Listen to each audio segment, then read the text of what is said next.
দিনাজপুরের ফুলবাড়ী উপজেলার লক্ষ্মীপুর এলাকায় পানি নিষ্কাশনের ব্যবস্থা না থাকায় এবারও আমনে আবাদ হচ্ছে না ৫ শতাধিক একর জমির। এ বিষয়ে বিস্তারিত জানিয়েছেন দিনাজপুর থেকে সহকর্মী ফখরুল হাসান পলাশ।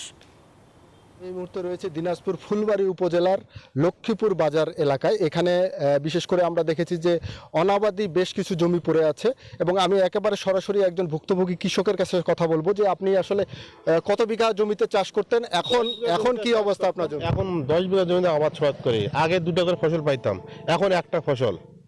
তাও মনে করেন একটু হয়, এটা এমনটা হয় না। দেখছে পানি বন্ধ, এটা গত প্রায় 10-12 বছর চলেছে এর অবস্থা। কত কি করার পর ড্রেন যখন দিল সরকার, তখন উঁচা করে রাখছে, পানি যায় না। এখন আপনাদের আসলে দাবিটা কি? দাবি হলো ড্রেনটা আরো নিচু করার প্রয়োজন, নিচু অবসার করতে হবে।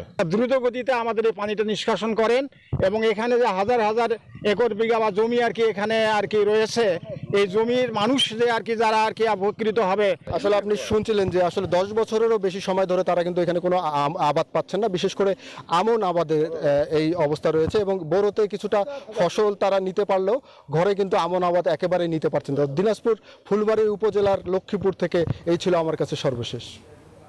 বান্ডেল থাকলে প্রতি সেনমানিতে টাকা বাঁচবে। বিকাশ সেনমানি বান্ডেল কিনে জিতুন প্রতি লেনদেনে।